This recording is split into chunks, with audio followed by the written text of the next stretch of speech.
in 1921. Tim's on the left, Pat's in the back, and it's a Manchee locomotive between the two of them. Black rock hat. And that there's no carbide lamp means they're at the station in the mine. There's Pat in the back. They'll be about 29 years old.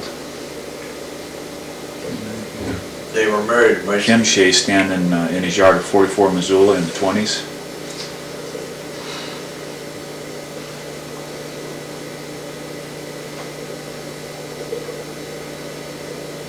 Cass or Catherine Shea standing in front of her house looking toward 44 Missoula. 37 Missoula's behind her in the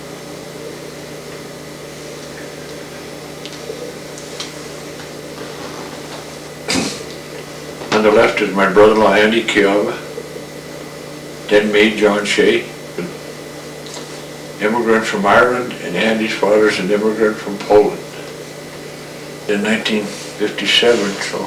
This is after the war. Yeah, yeah.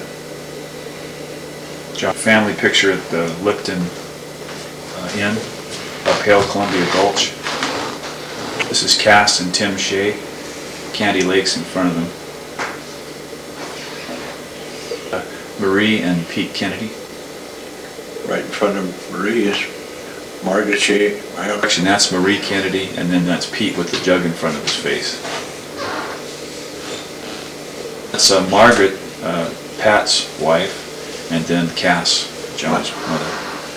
And my Correction, the lady with the bottle is Mama Shea, John's grandmother, and then her, and then John's uncle. No, not Pat. my grandmother.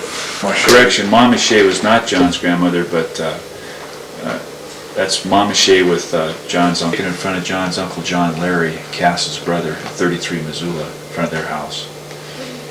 This is John Shea's mother, Catherine or Cass Shea, at 33 Missoula. Not long after that picture. Just before Catherine's mother died, her father Mike couldn't take care of her, so she ended up in the Good Shepherd's home. Returned home. She had 2 St. Bernards. 2, yeah. And on Tim Shea and Catherine Lurie's wedding day in 1919, where they were married at St. Lawrence Church. Catherine Lurie on her wedding day in 1919. Lurie on his wedding day in 1919. From that union came this, one of them, taken in that same. Here.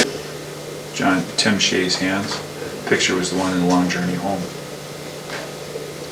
It came from Tim and Catherine Lurie and Tim Shea, 1995. It's John and his sister Eldine. Then This is reproduction. up right there. This is Hennessy's department store right here. The corner then. Yeah. And then where was the Young Men's Club? Right here in the middle of this, between where the 2 buildings dropped off them. Okay. Then all the way over, this is Mullen Street, this is Main Street. Okay. All the way over, just ran for at least 200 feet that way. It took up a whole square block. It took that whole block that's empty over there. Then at the end of it was one garage. And then come the barnyard, and then the great big barn was on the corner of, right over there on the corner of Mullen and Minor Street was the barn. Well, now isn't Hennessy's up in the far corner there, John? It says Hennessy's on the front of it. See? Yeah, right here. But this whole, right there. Oh, you went in there, huh? This is Hennessy, but this was the front door going in. Oh, okay. Okay. And those are apartments up above? Oh, the single, yeah, right, single men rooms. In the back here, was the family. Didn't you tell me that's where you learned to climb iron, was up there? Yeah, going along the ledges, stealing the half pints and pints out of them, so we could sell them. Nickel for a half pint and a dime for a pint bottle. Where would you get them filled? Mrs. Casey. Okay. And east, the moonshine west, but Mrs. Casey made the moonshine best. Okay. Along the front of her, you know. Now who did? Denny Sullivan, they called him Denny the Mope. Yeah. And Patty Enright were up here on the 2nd floor wrestling. And they fell out the window. They went right down through that porch. Now Patty Enright had a wooden leg. He got his leg cut off at the mountain con, and the only thing was they broke was the wooden leg. They fell out of the 2nd floor up there. right down through the sidewalk, through the porch they went. So they were miners fighting. But yeah, well, not Denny the Mope. I don't think Denny the Mope ever did anything. Patty Enright got it like Denny the Mope is the one I told you. They're standing right there in the corner with my dad and I. He said to my dad, he says, "Oh, the lad's getting pretty old now." And I said, "Yeah." And he said to my dad, "Has he ever been down the green gates of education?" My father looks at me and he kind of winks and he said, "About 4 or 5 times a week, ain't it, John?" Jesus, the Mope took off. He didn't know I was a Western Union messenger, see? He goes, but the Mope, didn't he, the Mope? Yeah, that's great. One was Gene Sullivan. One was Sneaky Gene Sullivan, and the other was Gene the Scholar Sullivan. But you know, the scholar couldn't read or write, but his wife would tell him everything in the paper. Then he'd go to work the next day and tell all the guys about it, trying to impress him, so they called him the scholar.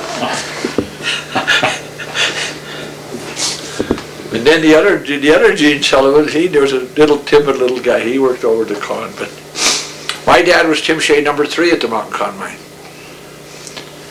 Tim Shea number 1 was Father Coke Shea, who got the priest that got killed. In war? No, he had a car wreck coming back from Missouri. Father Tim Shea number 2 lived right down there where you come down from the Buffalo Hill. There was a house there. His sons were Gub Shea, and James Shea, and John Shea. And there was Guts was John, Gub was Joe, and Pep was Jim. Mrs. McGarvey was one sister, and the other sister was Kathy. She never married. But he was number 2. And my father was number 3 because he was the last one to come there. But they all had John T. He had Tim J. Shays. All 3 of them were Tim J. Shays. Out on line for the strike in 1959. And Tim was over there. He was the top man. And they brought us meals, and we had an extra meal that night. So they give it to Tim to eat. And he says, he was talking to us when we were eating. He said, "You know," he said, "John Shea," and I said, "Yeah, Tim." He says, "If I ever get enough money," he says, "I'm going to buy a yacht." A yacht. Everybody, "What's a yacht?" "What do you mean, what's a yacht?" He says, "A boat, you know, a yacht, a big boat, a yacht." He meant a yacht. You read it but never heard it. A yacht. That was Tim Shea number 2? Number 1. Number 1. Yeah. He lived down on Guanyin Street, right behind St. Mary's Church.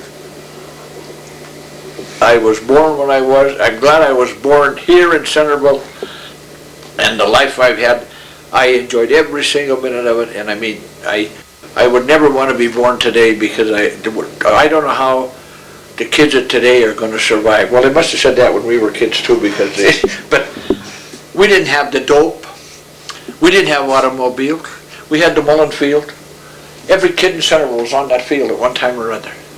All the mothers had a holler at 4:30 and then